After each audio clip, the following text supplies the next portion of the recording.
The autumn sun hung low over the Nevada desert, painting the asphalt in shades of burnt orange and deep crimson.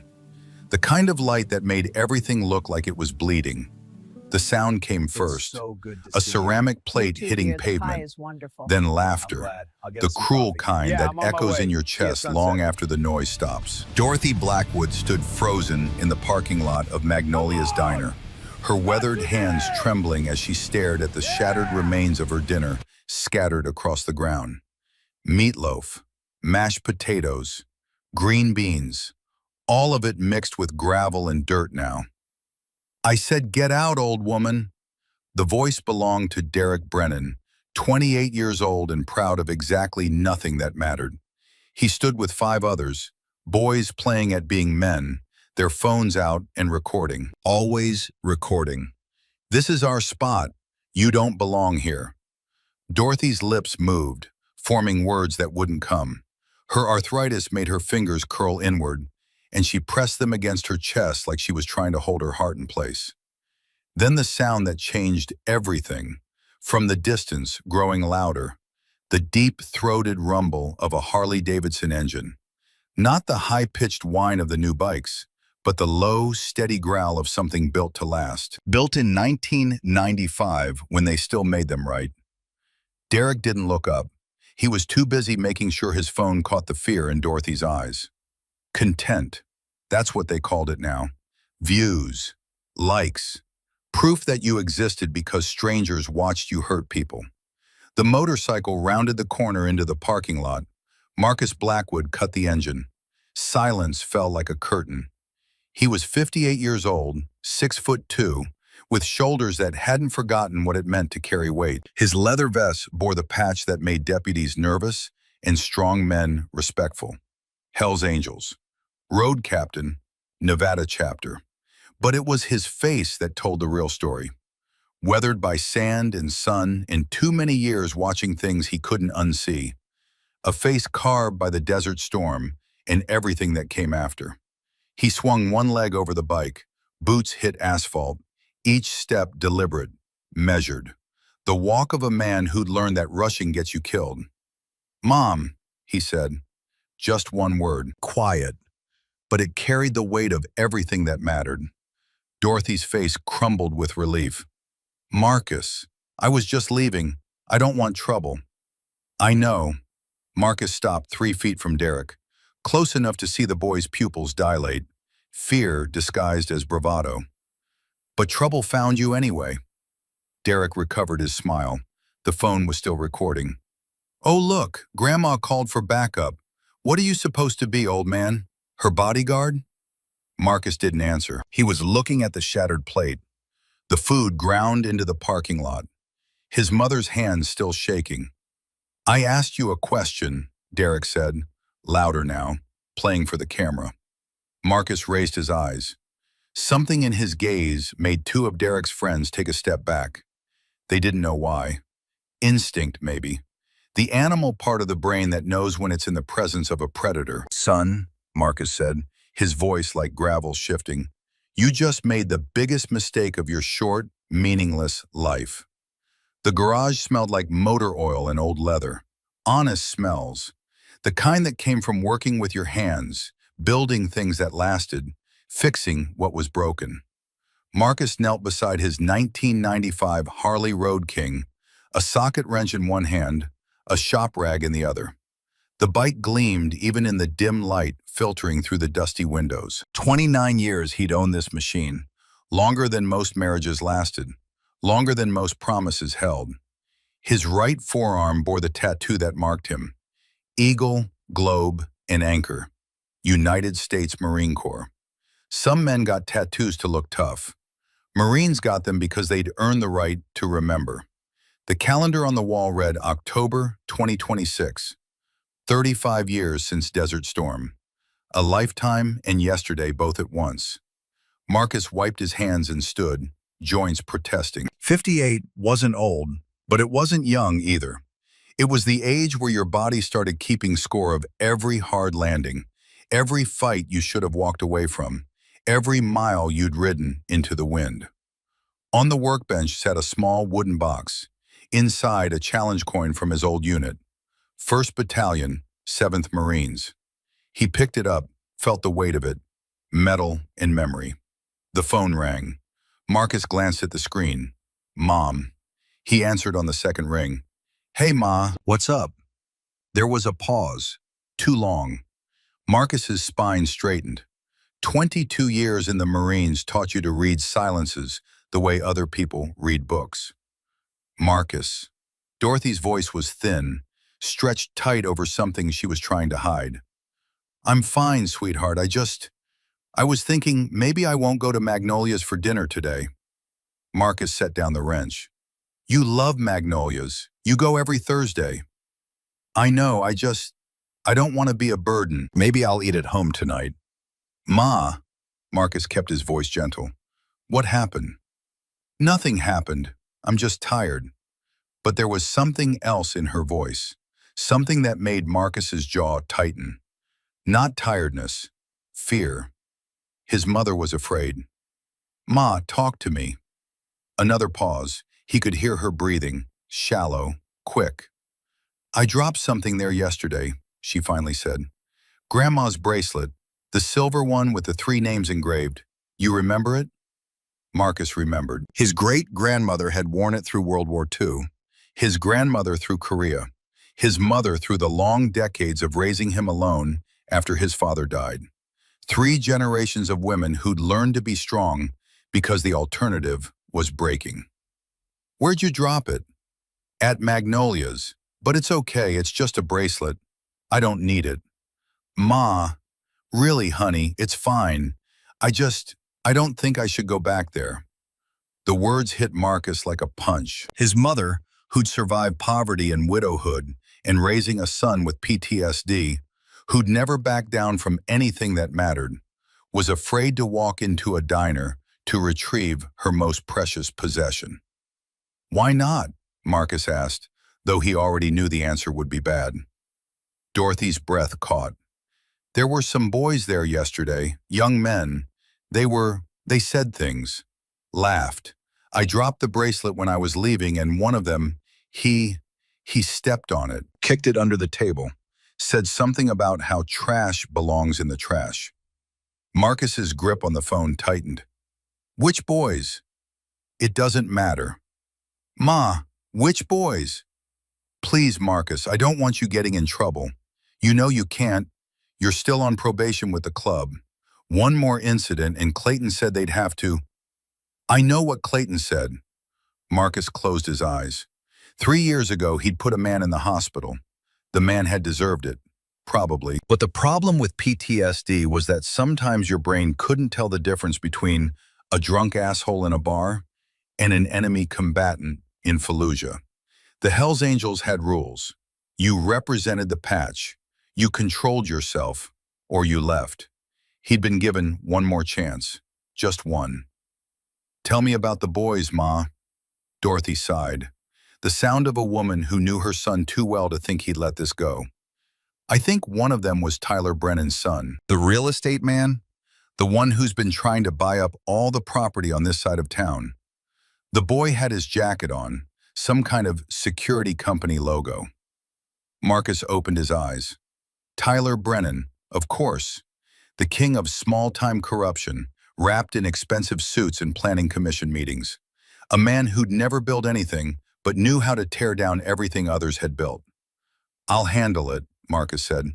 Marcus, no, please. It's just a bracelet. It's not about the bracelet, Ma. There was a long silence. When Dorothy spoke again, her voice was small, young, the voice of someone who'd run out of strength for fighting. I don't want you to get hurt, baby. Not for me. Marcus looked at the challenge coin in his hand. Semper Fidelis, always faithful.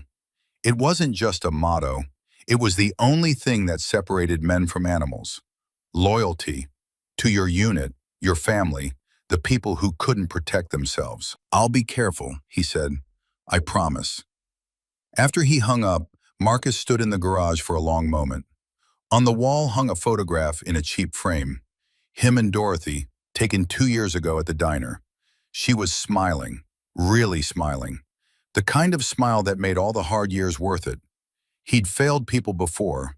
In Iraq, when he'd followed orders instead of his conscience. In his own life, when the nightmares got too loud and he'd let his fist do the talking. But he wouldn't fail her. Not again. Not ever.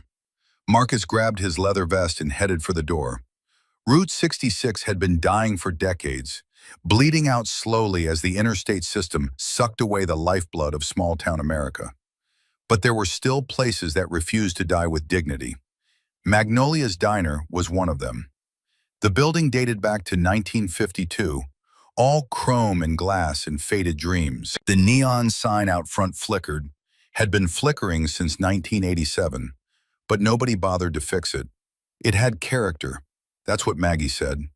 Character meant it was broken, but still standing. Marcus pulled into the parking lot and killed the engine. For a moment, he just sat there, breathing, remembering what his VA counselor had taught him. Count to 10.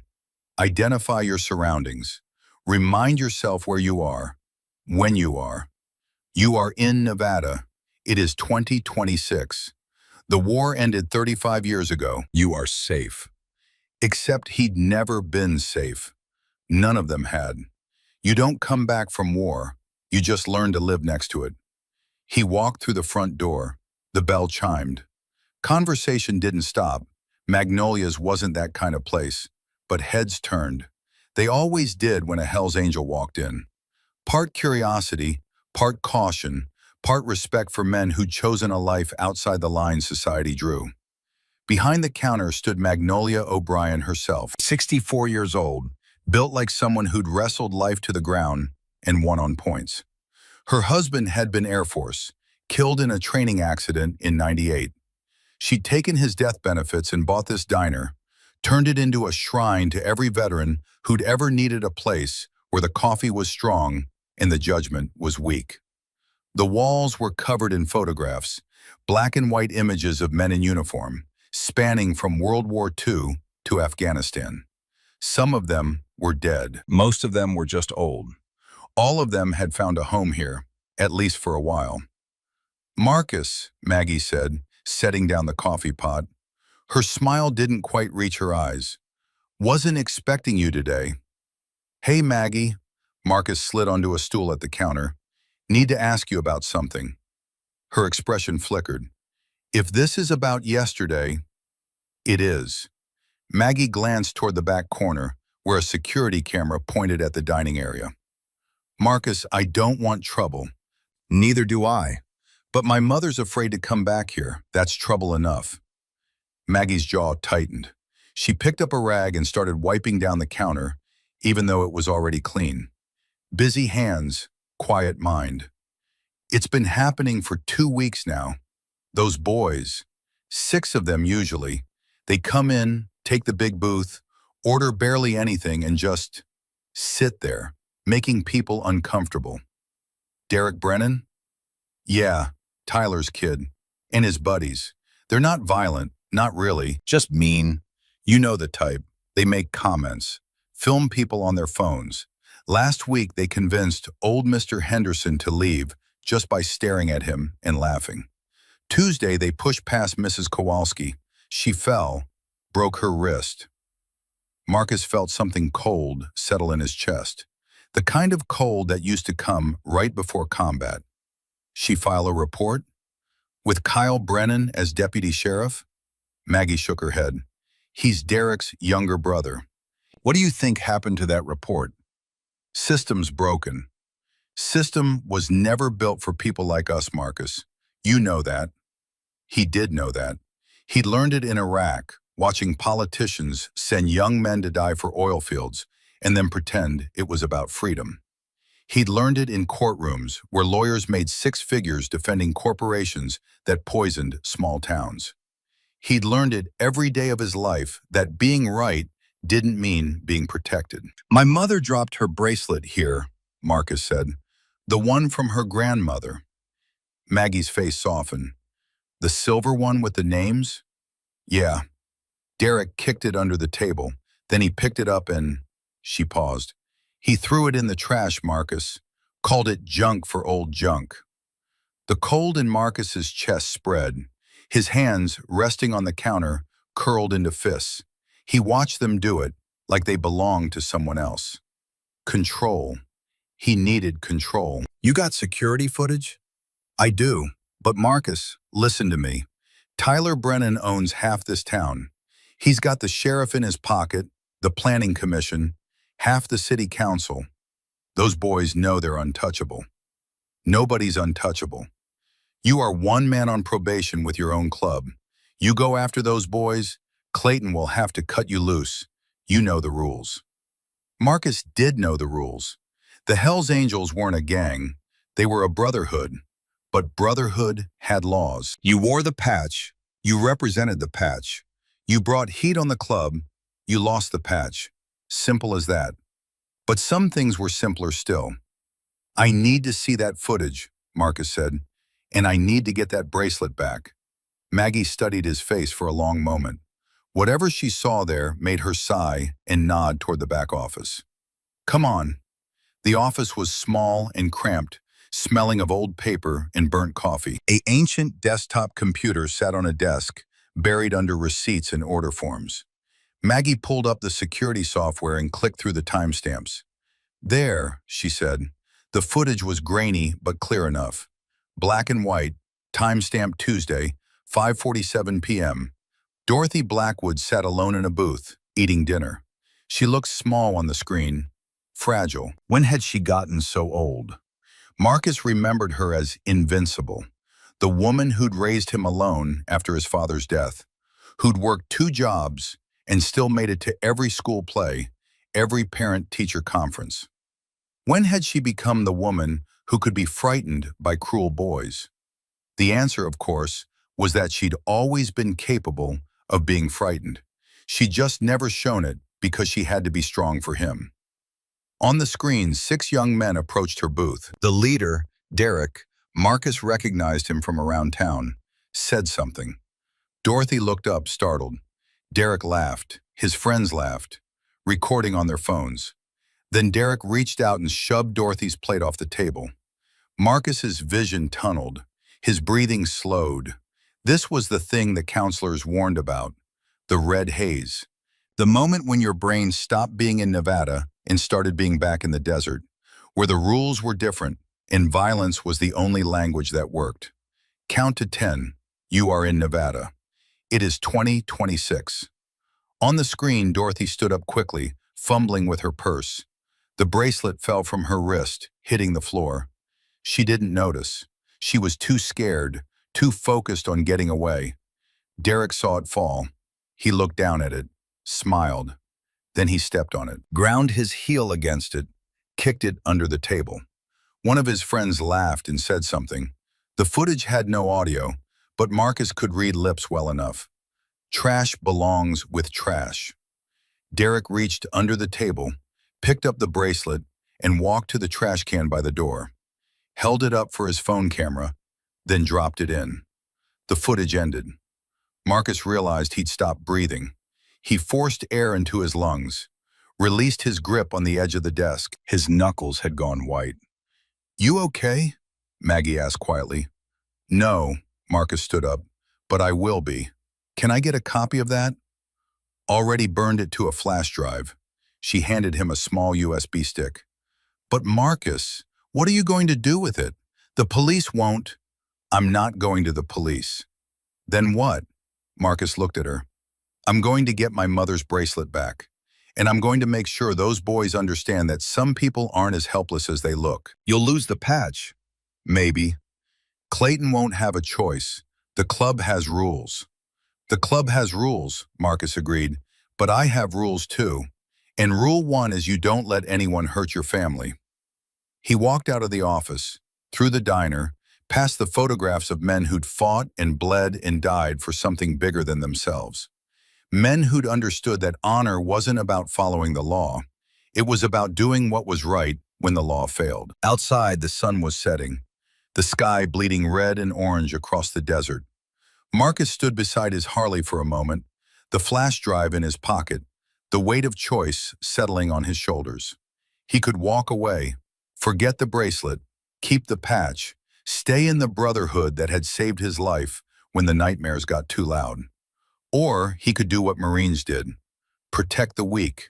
Stand up to bullies, even when it cost you everything. There was never really a choice at all. Marcus pulled out his phone and dialed. Yeah? Clayton Murphy's voice was rough, worn smooth by whiskey and motorcycle engines. Clayton, it's Marcus. I need to tell you something. This better not be what I think it is.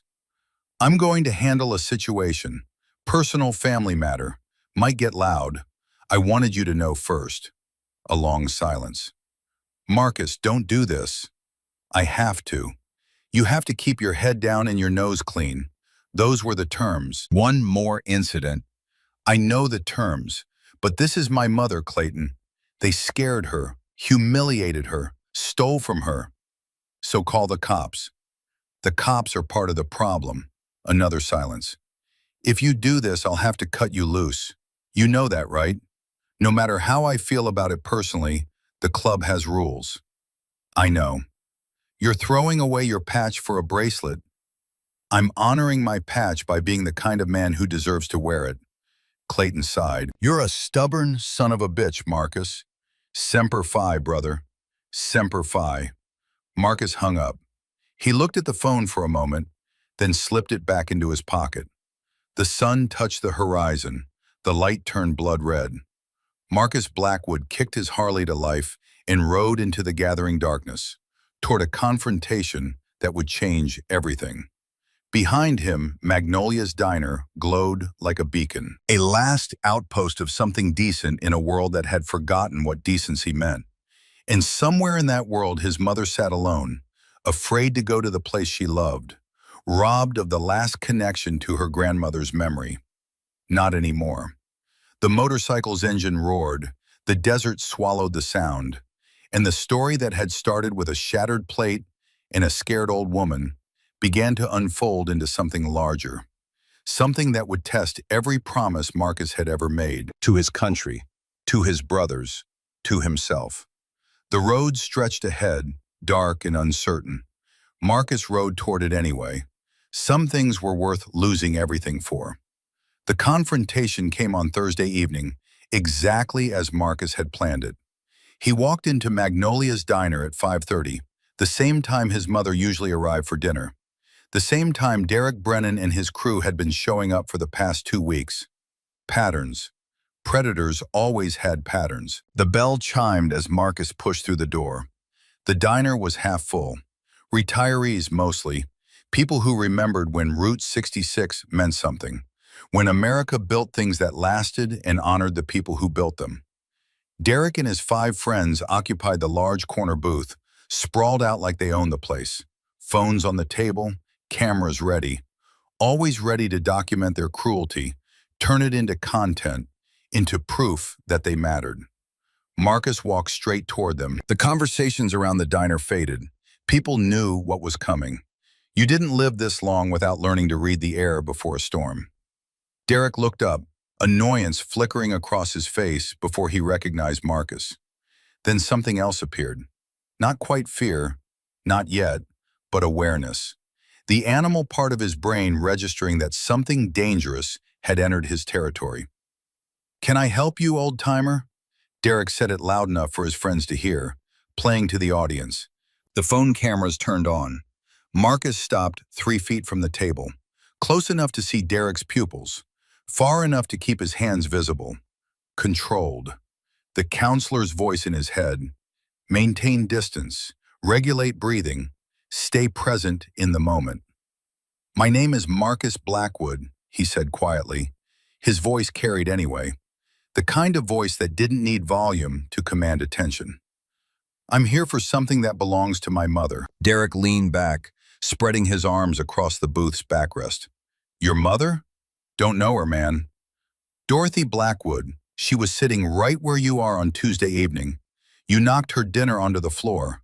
You took her bracelet and threw it in the trash." One of Derek's friends laughed. "Dude, we don't know what you're talking about." Marcus didn't look at him. His eyes stayed on Derek. In combat, you watch the leader. The others would follow his cues. "The bracelet," Marcus said. "Silver. 3 names engraved. My great-grandmother wore it through World War II. My grandmother through Korea. My mother for 60 years. I want it back. Derek's smile widened. Even if I knew what you were talking about, which I don't, what makes you think I'd give it to you? You gonna make me, old man? The friend with the phone angled it to catch Marcus's face, waiting for the explosion, the viral moment. Old biker loses his temper, threatens innocent kids, gets arrested. That's the content they wanted. Violence that confirmed their worldview. That the old generation was dangerous, needed to be pushed aside. Marcus felt the rage building, the familiar red tide rising behind his eyes. His hands wanted to curl into fists. His body wanted to move, to strike, to hurt these boys the way they'd hurt his mother. But he'd been here before. In bars, in parking lots, in the darkness of his own bedroom, when the nightmares convinced him the enemy was still out there, still needed killing. He breathed, counted, reminded himself, you are in Nevada. It is 2026. These are not enemy combatants. This is not Iraq. I'm asking politely, Marcus said. One time, give me the bracelet, apologize to my mother, and this ends peacefully. Derek stood up. He was tall, 6'1", 200 pounds of gym muscle and entitled anger. Or what? You gonna fight all 6 of us? At your age? Looking for a heart attack, Grandpa? Behind the counter, Maggie O'Brien's hand moved toward the phone. Marcus caught her eye and shook his head slightly. Not yet. I'm not going to fight anyone, Marcus said. I'm going to give you a choice. Do the right thing now or deal with the consequences later. Consequences? Derek laughed. You know who my father is? Tyler Brennan. You know what my brother does? Deputy Sheriff Kyle Brennan. You really think you can threaten me and walk away? Marcus nodded slowly. I see. Your father's money, your brother's badge. That's what makes you brave. Take those away, you're just scared boys playing dress-up. Derek's face flushed red. You don't know anything about me. I know you pick on old women because they can't fight back. I know you film it because cruelty is the only thing that makes you feel important. I know you're exactly what's wrong with this country. People with power and no honor. The words landed like slaps. Derek's jaw clenched. His friends shifted uncomfortably. They'd been called out, named, defined, and the truth of it stung worse than any insult. Get out, Derek said, before I call my brother and have you arrested for harassment. Call him, Marcus said. I'll wait. For a moment, the standoff held. 6 young men against one older one. Phones recording. Witnesses watching. The whole scene balanced on the edge of violence. Then the door opened. Deputy Kyle Brennan walked in, hand resting casually on his service weapon. 26 years old with his brother's face, but meaner eyes. The kind of cop who joined the force for the power, not the service. Marcus Blackwood, Kyle said, his voice carrying false friendliness. Heard you might be causing trouble here. No trouble, Marcus said. Just asking for my property back. Your property? Kyle glanced at Derek, who shrugged innocently. These young men say you've been harassing them, threatening them. That true? I asked for a bracelet they stole from my mother. You got proof of that? A receipt? A police report? I have security footage. Kyle's smile didn't waver. Security footage can be misleading. Angles, lighting, all kinds of things can make innocent actions look bad. But what I see right now, clear as day, is a known Hells Angels member with a history of violence threatening 6 upstanding citizens. The trap was perfect. Derek had called ahead, gotten his brother here, made sure the official record would show Marcus as the aggressor. And with Marcus on probation from the club, any arrest would mean losing his patch, losing the only family he had left besides his mother. I think you should leave, Kyle said, before this situation escalates and I have to take you in. You know you can't afford another incident, Marcus. Your friends at the Angels made that real clear to the department. Marcus looked at Derek, at the smug satisfaction on the boy's face, At the phone, still recording, capturing this moment of humiliation.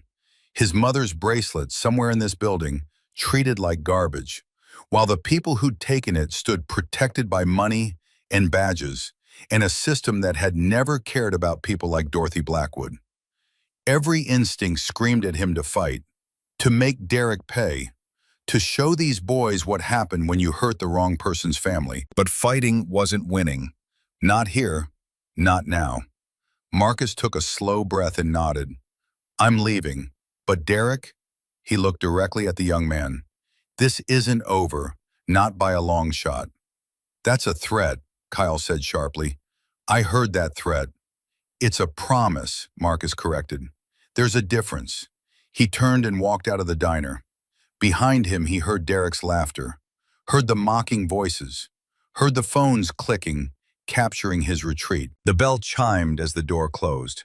Outside, the autumn air was cool. Marcus stood beside his Harley, hands shaking with suppressed rage. He'd done the right thing, walked away, kept control. It felt like losing. His phone buzzed, a text from Clayton Murphy. Heard what happened. Proud of you for walking away. Don't do anything stupid. Marcus stared at the message. Then he looked back at the diner, at the lights inside, at the shadows of the boys still laughing. Walking away wasn't enough. It never had been. He needed a different kind of fight. The next morning, Marcus began building his army. First stop was Wallace Patterson's house, a small ranch-style home on the edge of town. Wallace answered the door in a bathrobe, coffee mug in hand, looking like 61 felt on a Friday morning. Marcus, Wallace said, surprise and concern mixing on his face. Little early for social calls. Need your help, Doc. They'd served together, not in the same unit, but in the same war. Wallace had been a Navy corpsman, attached to Marine units, the guy who ran into gunfire to pull wounded men to safety. He'd saved Marcus's life in Iraq, dragged him out of a burning Humvee while rounds cracked overhead. Some debts you never stopped owing. Inside, the house smelled like coffee and old memories. Photos on the walls showed a younger Wallace in uniform, then later in paramedic gear. He'd come home and kept saving people, just without the uniform. What kind of help? Wallace asked, settling into his recliner. Marcus told him everything. Dorothy, the bracelet, Derek and his crew, the police protecting them, the system failing the people it was supposed to serve. Wallace listened without interrupting, the way good corpsmen learned to listen. When Marcus finished, Wallace was quiet for a long moment. You want to go to war with the Brennan family? Wallace finally said. I want justice for my mother. Justice and war look pretty similar from certain angles. Wallace sipped his coffee. What do you need from me? Information, evidence. You still have contacts at the hospital, right? Mrs. Kowalski, the woman Derek's crew pushed. She broke her wrist. There'd be medical records. HIPAA violations? I'm not asking you to break the law. I'm asking you to talk to her. See if she'll go on record about what happened. Wallace nodded slowly. What else? Marcus pulled out a small device from his pocket. A digital voice recorder, the kind journalists used. I need you to help me document everything. Every interaction, every threat, every piece of evidence. We build a case so tight that even corrupt cops can't ignore it. And if they ignore it anyway, then we go over their heads. State police, FBI if we have to. Wallace set down his coffee mug. You know this could get ugly. The Brennans have money and power. They won't just roll over. I know. And you're willing to risk your patch? You're standing with the angels? Marcus met his old friend's eyes. Some things are more important than a patch. Wallace studied him for a long moment, then nodded. Semper Fi, brother. I'm in. The second recruit was harder. Officer Rebecca Sullivan worked out of the county sheriff's department, one of 3 deputies who actually gave a damn about serving and protecting instead of collecting a paycheck and abusing power. She was 45, built compact and strong, with the careful eyes of someone who'd learned not to trust easy answers. Marcus caught her at the end of her shift, in the parking lot of the station. She saw him coming, and her hand drifted toward her service weapon. Habit. Mr. Blackwood, she said carefully, you need something? 5 minutes of your time, off the record. If this is about yesterday's incident at Magnolia's, it is, but I'm not here to cause trouble. I'm here to ask for help. Rebecca glanced around the parking lot. No one else was nearby, but she lowered her voice anyway. I can't help you, Marcus. Kyle Brennan is my superior officer. Anything you tell me goes through him, even if it's about his brother committing crimes? Especially then. She looked pained. You think I don't know what Derek is doing? I've taken 3 complaints about him and his crew in the past month. Every single one got buried. Lost paperwork. Insufficient evidence. Victims who suddenly didn't want to press charges anymore. Intimidation. Can't prove it. And even if I could, who am I going to report it to? The sheriff? He plays golf with Tyler Brennan twice a week. Marcus pulled out the flash drive Maggie had given him. Security footage. Derek knocking my mother's dinner on the floor, stealing her bracelet, throwing it away. Clear video, time-stamped, multiple witnesses. Rebecca stared at the flash drive but didn't take it. That's assault and theft. But Kyle will say the video is inconclusive, that it doesn't show intent. He'll protect his brother. What if I get more evidence, testimony from other victims, medical records, a pattern of behavior? Then I'd say you're building a good case. But you'd need to take it to state police. County level is compromised. You know anyone at state level who'd listen? Rebecca hesitated. This was the line. Cross it, and she was actively working against her own department. Don't cross it, and she was complicit in the corruption. Catherine Malone, she finally said, state investigator, based in Carson City. She's been looking into Tyler Brennan's business dealings, money laundering, possible connections to organized crime. If you can tie Derek's activities to Tyler's larger operation, she might be interested. Marcus memorized the name. Thank you. Don't thank me yet. Malone's tough and she's honest, but she needs solid evidence. Speculation and witness testimony aren't enough. You'd need documentation, financial records, communications, the kind of stuff that could put someone in federal prison. I'll get it. Rebecca finally looked at him directly. My dad was a Marine, served in Desert Storm, same as you. He taught me that honor means doing the right thing even when it costs you everything. She took the flash drive. I'll make sure this gets to the right people, off the books. But Marcus, be careful. The Brennans don't fight fair, and they have resources you don't. I have something they don't. What's that? Nothing left to lose. The third member of his alliance surprised him. Evelyn Kowalski answered her door with her right arm in a cast, her 80 years sitting heavy on shoulders that had once been strong. She looked at Marcus with suspicion that melted into recognition. You're Dorothy's boy, she said. I heard about what happened at Maggie's. Yes, ma'am. I'm sorry to bother you, but I wanted to ask about your wrist. Evelyn's jaw tightened. I fell. That's what I told the police. Mrs. Kowalski, I fell, she repeated more firmly, but her eyes told a different story. Fear and shame and anger all mixed together. Marcus softened his voice. My mother is afraid to go to her favorite restaurant because of Derek Brennan and his friends. She dropped her grandmother's bracelet and they took it from her, threw it away like trash, and she's too scared to even ask for it back. Something in Evelyn's face cracked. They pushed me, she whispered. I wasn't going to say anything, but they pushed me. I fell and broke my wrist, and they just laughed, filmed it on their phones. When I tried to get up, one of them said, Stay down, old lady. It's where you belong. Will you testify to that? To who? Kyle Brennan, the sheriff who's in Tyler's pocket? To a state investigator, someone who can actually do something about it. Evelyn looked at her cast. At the signature there, written by her granddaughter, Get well soon, Grandma. We love you. I'm 80 years old, she said quietly. My husband died in the Gulf War. I raised 2 kids alone. Worked as a nurse for 40 years. I'm not afraid of much anymore.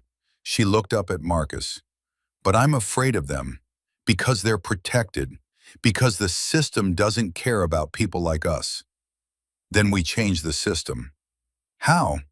By standing together. You, me, my mother, everyone they've hurt. We tell our stories. We gather evidence. We make so much noise they can't ignore us. Evelyn was quiet for a long time. Then she nodded. What do you need?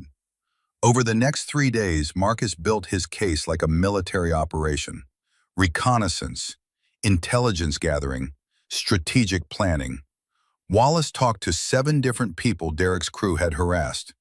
2 were willing to testify, 3 gave statements off the record. The stories were consistent. Escalating cruelty, filmed harassment, physical intimidation, all protected by Kyle's badge and Tyler's money. Rebecca Sullivan quietly passed information to Catherine Malone. The state investigator was interested, very interested. Tyler Brennan had been on her radar for months. Money moving through shell companies, real estate deals that didn't add up, connections to known criminal enterprises. And Marcus discovered something that changed everything. Frank Donovan ran a small auto repair shop 2 doors down from Magnolia's Diner. 73 years old, former Army mechanic, still turning wrenches because retirement was boring and he liked fixing things. Derek's crew had vandalized his shop 3 times in the past month, slashed tires on customer cars, spray-painted obscenities on the walls, broken windows. Why didn't you report it? Marcus asked, standing in the shop amid the damage. Frank gestured around. To who? Kyle Brennan? I tried. He said it was probably teenagers, random vandalism. Said there was nothing he could do without evidence. You have security cameras. Had security cameras. They smashed them first thing. Marcus looked around the shop. Tools older than Derek Brennan. Equipment maintained with the kind of care that came from respecting your craft. A lifetime of honest work being destroyed by boys who'd never built anything. But I got smart after the first time, Frank said. He led Marcus to a back corner where a nearly invisible camera was mounted in the rafters. They don't know about this one. The footage was damning. Derek and 3 others, faces clearly visible, throwing rocks through windows, spray painting the walls, laughing, always laughing. Why? Marcus asked. Why target you specifically? Frank pulled out a letter from his desk drawer, official county stationery, and offered to buy his property at below market value, signed by Tyler Brennan. He wants this whole block, Frank said. Wants to tear it all down and build some resort, casino and hotel. Says it'll bring jobs and prosperity, but really it'll just bring more people like him, more corruption, more money for people who already have too much. Marcus held the letter, the pieces falling into place. This wasn't just about cruel boys. It was about systematic intimidation. Tyler Brennan using his son to terrorize people off their property, using Kyle to make sure there were no consequences. Real estate development as warfare. And the casualties were people like Frank and Evelyn and his mother. I need copies of everything, Marcus said. The footage, the letters, all of it. What are you going to do? I'm going to stop them. That night, Marcus met with Catherine Malone at a truck stop 40 miles outside of town. She was 38, sharp-eyed, with the bearing of someone who'd learned to trust evidence over charm. She watched the security footage on Marcus's laptop without speaking. Watched Derek assault Dorothy. Watched the vandalism at Frank's shop. Reviewed the medical reports Wallace had gathered. Read the statements from victims. When it was done, she sat back and exhaled slowly. This is good, she said, but it's not enough. What do you mean it's not enough? That's assault, theft, vandalism, witness intimidation. All misdemeanors. Derek does 6 months at most, probably gets probation. Tyler isn't even directly implicated. His lawyers will say his son acted independently. No connection to the real estate dealings. Marcus felt frustration rising. So what do we need? We need to connect Derek's harassment campaign directly to Tyler's business interests. Prove conspiracy, prove organized criminal activity, then we can bring RICO charges, hit them where it hurts. How do we do that? Catherine leaned forward. Someone inside the Brennan organization would need to flip. Give us communications, financial records, evidence of coordination between Tyler and Derek. Without that, we've got a juvenile delinquent and a bunch of circumstantial evidence. Marcus thought about this. Someone inside, someone who could prove the connection.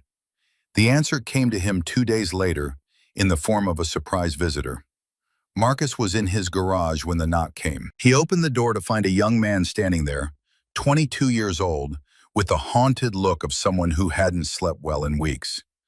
"Mr. Blackwood? I'm Trent Callahan. I was one of the guys at the diner. With Derek." Marcus's hand tightened on the doorframe. "Why are you here?" "Because I can't do this anymore," Trent said. His voice was shaking. "I didn't want to be part of it. I owe Derek money, gambling debts. He said if I helped him with this stuff, he'd forgive what I owed. But it's gotten out of control. Your mother, Mrs. Kowalski, all those people, they didn't deserve that. You participated. I know, and I'm not trying to make excuses, but I want to make it right. I'll testify. I'll tell them everything." Marcus studied the young man, looking for the lie, the trick, but all he saw was genuine regret. "Everything?" Marcus asked. "Tyler's been planning this for months. He needs that block of Route 66 for his resort, but the owners won't sell. So he came up with a plan.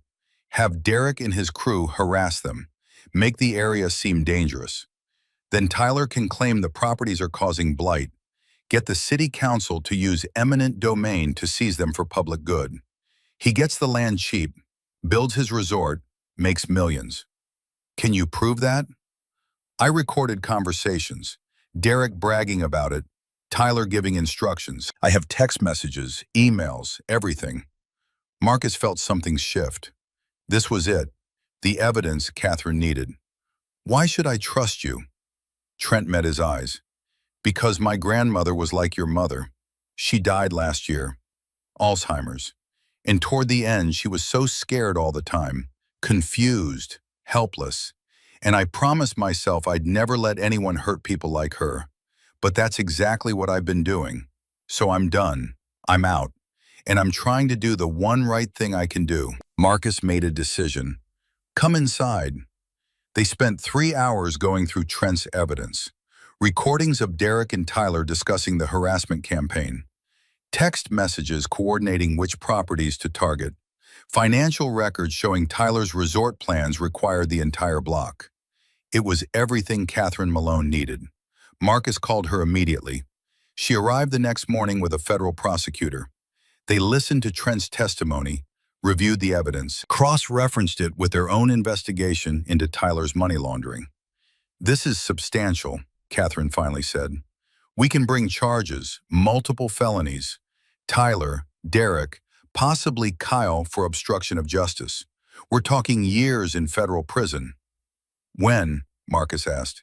"We need a few days to get warrants, coordinate with the FBI's Financial Crimes Unit. There's a cartel connection we've been tracking. Tyler's been laundering money for them through construction projects. Your evidence ties it all together." Marcus felt something he hadn't felt in days. Hope. But hope was a dangerous thing. That night, Marcus returned to his garage to find it on fire. Not a huge fire, not yet, but flames licking up the sidewall, eating through wood and memory. Someone had thrown a Molotov cocktail through the window. He grabbed the extinguisher from his truck and fought the fire, choking on smoke, eyes burning. By the time he got it under control, half the garage was destroyed, including his workbench, including the photos of him and Dorothy, including the box with his challenge coin. On the ground outside, he found a note, typed, untraceable. "Back off or next time it's your mother's house." Marcus stood in the ruins of his garage, the note trembling in his hand, and felt the last of his restraint crumble. They'd threatened his mother, Everything that came next was their fault. The fire came 3 nights after Marcus met with Catherine Malone. Not to his garage, to Magnolia's diner. Marcus got the call at 2 in the morning, Wallace's voice tight with urgency. "Mark, you need to get down here, now." By the time Marcus arrived, the fire department had it mostly contained, but the damage was done. The back half of the diner was gutted. Black smoke poured from shattered windows. The neon sign that had flickered since 1987 was dark, dead. And on a stretcher being loaded into an ambulance, Maggie O'Brien. Burns on her arms and face. She'd been sleeping in the back office, working late on bookkeeping, when the Molotov cocktails came through the windows. Marcus stood in the parking lot, still warm from the flames, and felt something inside him crack. "Second-degree burns," Wallace said quietly. He'd arrived with the ambulance, still wore his paramedic uniform. "She'll survive." But Marcus, this wasn't random. Someone wanted to send a message. They found the note an hour later, typed and taped to Marcus's truck windshield. "Last warning, back off or next time people die." Marcus held the paper in shaking hands. Around him, firefighters packed up equipment. Deputies took statements. Kyle Brennan was conspicuously absent. So was his brother Derek. But someone else wasn't. A black Mercedes pulled into the parking lot. Expensive. Out of place. Tyler Brennan stepped out, and for the first time since Marcus had known of him, the man looked old. Scared. "Mr. Blackwood," Tyler said. His voice was hoarse. "I need to talk to you." Marcus's hand curled into a fist. This man who'd orchestrated everything, who'd turned his son into a weapon, who'd terrorized Marcus's mother. "You need to leave," Marcus said quietly, "before I do something we'll both regret." "Please." Tyler stepped closer. Marcus saw the desperation in his eyes. Real fear. "I know you hate me. You should. But I'm not your enemy right now. We have a bigger problem. We don't have anything. The cartel burned your diner. Not me. Not my boys. The Sinaloa faction I've been working with. They're done waiting. They gave me 48 hours to deliver $2 million or the land for the resort." Tyler's voice cracked. "I don't have the money. I can't get the land. And they just sent me photos of Derek in his car with a rifle scope crosshair on his head." Marcus stared at him. "Your problem, not mine. They won't stop with Derek. They'll kill Kyle, my ex-wife, anyone connected to this deal. And then," Tyler pulled out his phone, showed Marcus a text message. "They'll finish what they started here. Everyone who owns property on this block. Your mother, Frank Donovan, Mrs. Kowalski. They'll burn them out or kill them. Whatever it takes to clear the land." Marcus read the message. Explicit. Detailed. Professional killers describing exactly how they'd make it look like accidents. "Why are you telling me this?" "Because I'm a coward," Tyler said simply. "Because I thought I could play in the big leagues and I can't. Because my son is going to die for my mistakes. And because, God help me, you're the only person I know who might be crazy enough to stand up to them." Marcus looked at the smoking ruin of Maggie's diner, at the ambulance lights fading in the distance, at this broken man who'd caused so much pain, now begging for help. Every instinct said to walk away. Let Tyler face the consequences of his choices. Let the cartel clean up its own mess. But then Marcus thought about Derek's smug face in the diner, the phone recording Dorothy's fear, the bracelet in the trash. And he thought about the Iraqi civilian he'd abandoned in 1991, the one who'd helped them, the one he'd left behind because it wasn't his mission. He'd carried that weight for 35 years. The knowledge that following orders, doing the smart thing, had gotten an innocent person killed. "Where's Derek now?" Marcus asked. "Safe house, FBI protection.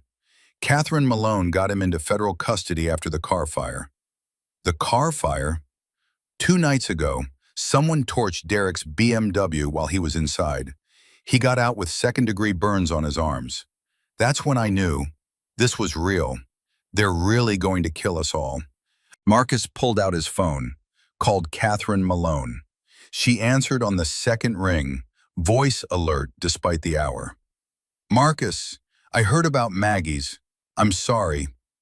Tyler Brennan is standing in front of me, says the cartel gave him 48 hours, says they're targeting everyone on this block.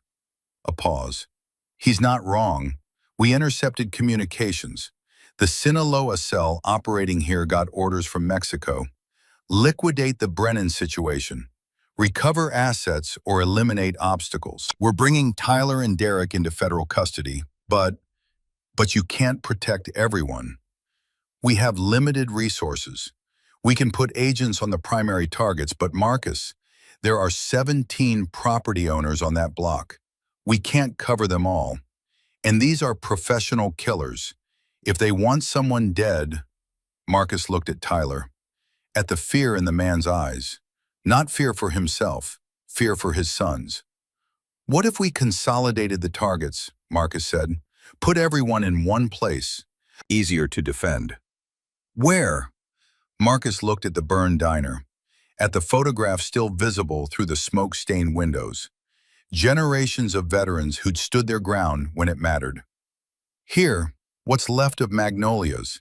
It's where this started. Might as well be where it ends. 12 hours later, Marcus had assembled his people. Dorothy sat in the one undamaged booth, hands wrapped around coffee that Maggie had somehow managed to brew on a camping stove. His mother's face was pale, but determined. I'm not running, she'd said when Marcus called. Not anymore. Those boys tried to make me afraid. They succeeded for a while, but I'm done being afraid. Frank Donovan and Evelyn Kowalski sat together, overnight bags at their feet. Two other elderly property owners Marcus had contacted, all of them choosing to stand rather than hide. Wallace Patterson was setting up a makeshift medical station, trauma supplies, burn kits, IV bags. The old corpsman preparing for the worst. Trent Callahan sat in the corner, looking like he wanted to disappear, but he'd come when Marcus called. I need to be here, he'd said. I helped create this mess. I helped clean it up. And at the door, 6 Hell's Angels. Clayton Murphy had arrived at dawn with 5 chapter members.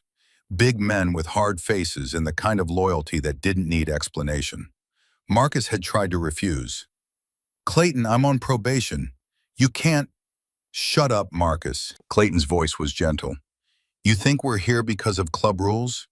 We're here because you're our brother. Because what you're doing matters. Because sometimes the patch means more than the rules. Now they stood guard, watching the street, waiting. Catherine Malone arrived at noon with FBI Special Agent David Warren and 4 state police officers. She looked at Marcus's makeshift fortress and shook her head. This is insane, you know that, right? Probably. We should evacuate everyone. Put them in protective custody until we round up the cartel cell. How long will that take? Catherine didn't answer. They both knew it could be weeks, months. And the people in this diner couldn't put their lives on hold that long. Couldn't abandon their homes, their businesses, everything they'd built. We're staying, Marcus said, but we could use backup. Warren pulled out a tactical radio. We've got a rapid response team 15 minutes out. SWAT on standby. If shooting starts, we can flood this area with law enforcement in under 20 minutes. 20 minutes is a long time. I know, which is why I'm leaving these 4 troopers here with you, and why you need to be very, very careful. Marcus looked around the diner, at his mother, at the elderly veterans who'd chosen to trust him, at the angels who'd risked their patches to stand with him. Careful's not really an option anymore. The next 8 hours passed in tense waiting. The sun tracked across the sky. Customers who didn't know about the situation tried to enter and were turned away by state police. The street slowly emptied. Marcus sat with Dorothy as afternoon bled into evening. You didn't have to stay, Ma. You could have gone somewhere safe. Dorothy took his hand. Her fingers were thin, fragile. When had she gotten so old? Baby, I raised you by myself after your daddy died. Worked 2 jobs, kept food on the table, kept you in school. You think I did all that just to run away when things got hard? This is different. These are killers. And you're my son, a United States Marine, a man who's never walked away from a fight that mattered. She squeezed his hand. I'm not walking away either. Marcus felt his throat tighten. I'm scared, Ma. Scared I'm going to get you killed. I know, sweetheart, but you know what scares me more? Living the rest of my life afraid to go to my favorite restaurant, afraid to stand up for what's right. That's not living. That's just existing. Before Marcus could respond, his phone buzzed. A text from an unknown number. You have something we want. Trent Callahan. Send him out. Everyone else lives. Marcus showed it to Catherine. She was on her radio immediately, calling for backup. Alert status. But Marcus was already walking to where Trent sat. The young man looked up, saw Marcus's face, and understood. They want me, Trent said, not a question. Yeah, Trent stood. Okay, sit down. Mr. Blackwood, I said sit down. Marcus's voice carried the weight of 22 years giving orders. Trent sat. You made mistakes. You hurt people. But you're trying to make it right. That counts for something. Not enough to die for. Maybe not, but you're not dying today. None of us are. Outside, the sun touched the horizon. The light turned the same burnt orange as 3 days ago when this all began. When Marcus had arrived to find his mother terrified and her dinner on the ground. Full circle. Clayton appeared at Marcus's shoulder. Movement, 3 vehicles. Black SUVs, stopped 2 blocks out. Marcus looked at Catherine. She nodded grimly. That's them. How many? Thermal imaging shows 12 heat signatures. Professional loadout, military-grade weapons. Marcus did the math. 12 cartel soldiers against 6 angels, 4 state troopers, and a handful of elderly civilians. The numbers weren't good, but numbers had never been the point. Everyone to the back room, Marcus said. Dorothy, Evelyn, Frank, the others. Wallace, you stay with them. Clayton, your guys take positions covering the front and sides. Troopers, you're with them. Catherine grabbed his arm. Marcus, what are you doing? Giving them what they want. You're not seriously. Not Trent, me. Marcus pulled away gently. I'm the one who started this. Who got federal investigators involved? Who has all the evidence? I'm what they really need to eliminate. That's suicide. That's buying time for your backup to arrive. Marcus checked his watch. You said 20 minutes. I'll give you 30. Before Catherine could stop him, Marcus walked to the front door, opened it, stepped out into the parking lot with his hands visible. The October air was cool, the same air he'd breathed that first night. Everything the same, everything different. A voice called out from behind the SUVs, accented English, professional. Marcus Blackwood, we don't want trouble with you. Send out Trent Callahan. This ends peacefully.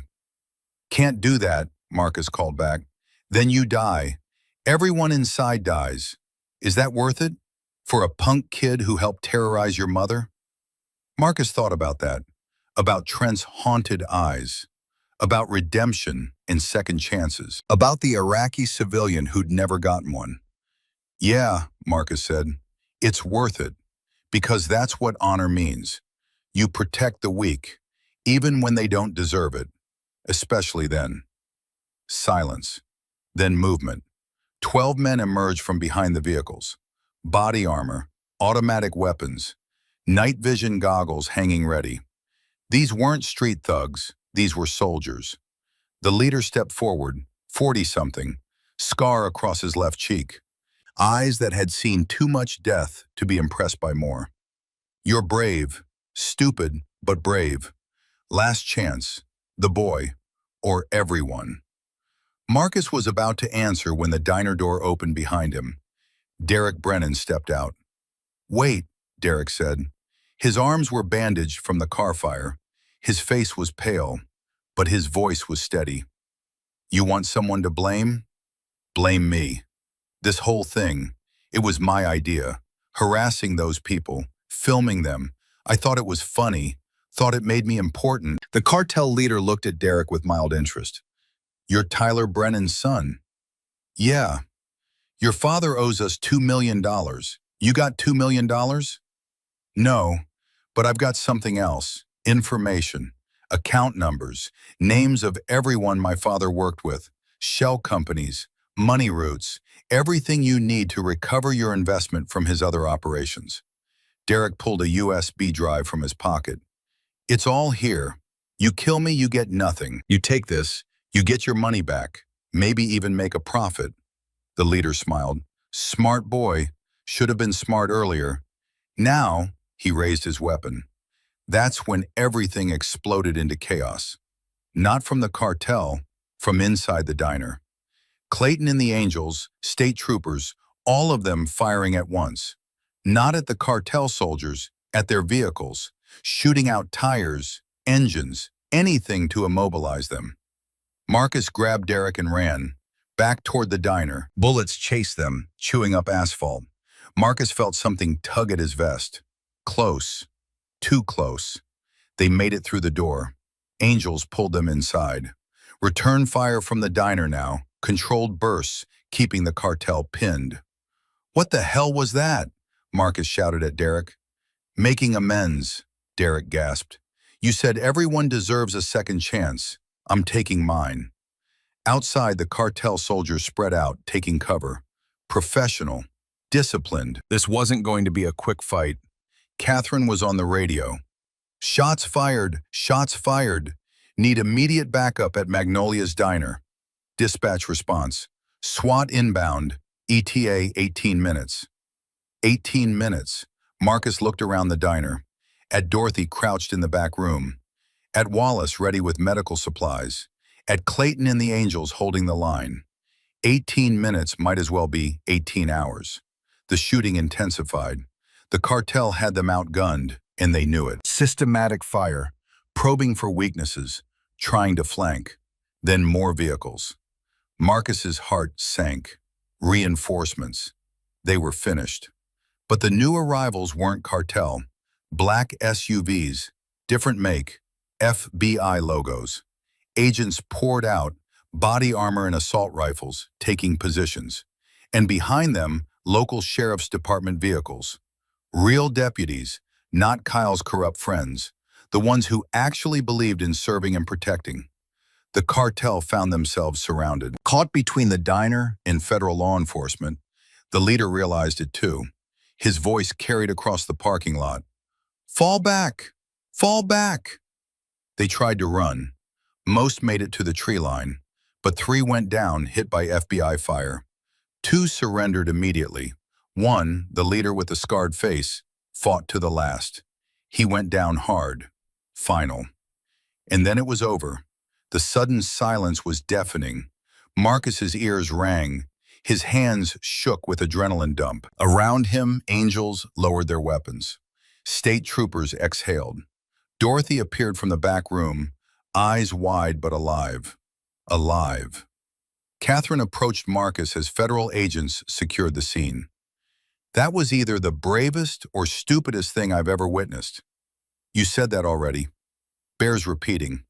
She looked at Derek, who sat against the wall, bandaged arms wrapped around his knees. What he did, that took guts. Yeah, the USB drive he offered. That real? I have no idea, probably bluffing. Catherine smiled. Good bluff. She turned serious. Tyler's in custody, giving full cooperation. Names, accounts, everything. Kyle tried to run, but we got him at the state line. And with what happened here, the cartel's Nevada operation is finished. Marcus felt the weight of it settling. Over. It was actually over. Your mother? Catherine asked. Marcus looked at Dorothy. She was hugging Evelyn Kowalski. 2 old women who'd been terrorized, who'd stood their ground, who'd won. She's okay. And you? Marcus didn't answer. He didn't know yet. The next morning, with the parking lot still marked with police tape and evidence markers, Marcus returned to the diner. Alone this time. The back half was gutted. The front was damaged but salvageable. And in the corner near where it had all happened, Marcus found what he was looking for. The trash can, tipped over in the chaos. Contents spilled across the floor. He knelt and searched through the debris, coffee grounds, napkins, broken glass, and there, caught beneath a piece of scorched wood, something silver. The bracelet. Marcus picked it up carefully. The silver was tarnished. One of the links was bent, but the engraving was still clear. 3 names, 3 generations. He sat on the floor of the burned diner and held his great-grandmother's bracelet and felt something break loose in his chest. Not pain, release. He'd kept his promise. He'd protected his mother. He'd stood his ground, and he'd recovered what was taken. Marcus cleaned the bracelet with his shirt, straightened the bent link as best he could. Then he drove to Dorothy's house. She answered the door in her bathrobe, coffee cup in hand. "Marcus, it's 7 in the morning." "I know, Ma, but I found something." He held out his hand. "Found it in the diner, in the trash, right where Derek threw it." Dorothy's breath caught. She set down her coffee with shaking hands and took the bracelet, held it up to the morning light. Tears spilled down her cheeks. "You found it? After everything? You actually found it?" "I promised I would." Dorothy put the bracelet on her wrist. It clicked into place, right where it belonged. "Thank you, baby. Thank you." She pulled Marcus into a hug.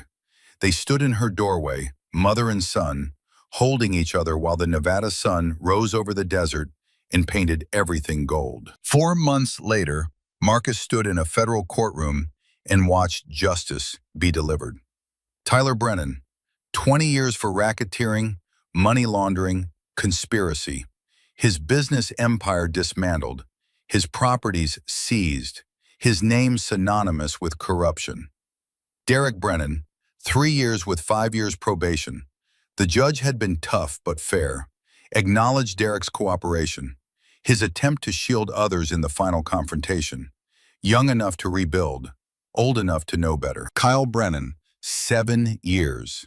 Obstruction of justice, conspiracy, abuse of power. His badge stripped, his career over, his future a cell. The cartel soldiers who survived, federal sentences measuring in decades, and Marcus got his life back, his patch, his honor, his mother's safety. Clayton Murphy called a special chapter meeting, returned Marcus's colors in front of everyone. "Brother, you showed us what the patch really means. Not violence, not intimidation, but standing up when it costs everything. Protecting those who can't protect themselves. You're exactly who should wear these colors." The Angels voted unanimously, not just to reinstate Marcus, to create a new position. Advisor. The guy who'd teach younger members that honor mattered more than reputation, that strength was knowing when to fight and when to walk away. Magnolia's Diner reopened 6 months later, rebuilt better than before. The old photographs restored and reframed, new ones added, including one of Dorothy and Marcus at the grand reopening, both of them smiling, her hand visible showing the silver bracelet. The night of the reopening, the whole town came. Veterans and civilians, young and old. People who'd been too afraid to speak up before, but found courage in Dorothy's stand. Maggie O'Brien, scars faded but visible, worked behind the counter with her old energy. Frank Donovan's shop was thriving.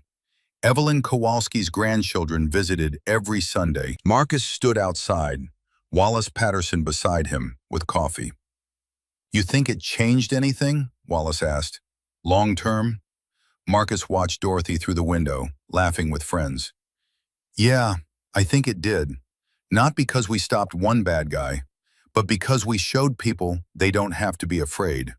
That standing up matters. That one person can make a difference."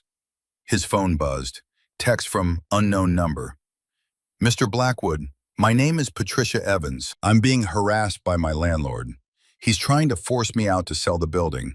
I heard what you did. Can you help? Marcus showed Wallace. You going to answer? Marcus thought about the Iraqi civilian he couldn't save, about Dorothy's bracelet, about standing at the crossroads between easy and right. He typed back, "Where and when? I'll be there." Wallace smiled. Thought so. Inside, Dorothy looked out and saw her son. She waved. He waved back. Marcus finished his coffee, put on his leather vest with the Hells Angels patch, and started his Harley. The engine roared to life. That deep, familiar sound. He had promises to keep. 2 years later, Marcus ran Veterans Against Bullying, small nonprofit, big impact. They helped seniors and vulnerable people fight harassment, connected victims with lawyers, provided security consultations. Everything Marcus wished had existed when his mother needed it. Derek Brennan, out on parole, was the first volunteer. I need to make this right, Derek said when he showed up, even if it takes the rest of my life. Marcus studied the young man, saw genuine change, saw someone who'd been given a second chance and was desperate to deserve it. Redemption's not a destination, Marcus told him. It's a daily choice. You make it every morning. Choose to be better than you were yesterday. Choose to help instead of hurt. Derek nodded. Will you teach me? Yeah, I'll teach you. And he did, teaching Derek what the Marines taught him, what Wallace and Clayton and his mother taught him, that strength without compassion was tyranny, that power without responsibility was corruption, that the measure of a man wasn't how many feared him, but how many he helped when no one was watching. Dorothy died peacefully at 81, the silver bracelet on her wrist, surrounded by everyone she loved. At her funeral, Marcus wore his dress blues and his Hells Angels patch, two parts of his identity that had seemed contradictory but were really the same thing: service, loyalty, honor. Evelyn Kowalski spoke. Dorothy Blackwood taught us courage isn't about not being afraid. It's about being afraid and standing anyway. She was terrified, but she stood. And because she stood, all of us learned to stand too. Marcus scattered her ashes on Route 66 near Magnolia's Diner, where she'd been happiest, where her stand had changed everything. The narrator's voice came one final time, deep and measured. People ask what makes a hero. They think it's about being fearless, being perfect, being stronger than everyone else. But that's not it. Heroes are just people who, when faced with a choice between what's easy and what's right, choose right, even when it costs them everything. Marcus Blackwood was a Marine, a Hells Angel, a son, a man who understood that the only battles worth fighting are the ones that protect people who can't protect themselves.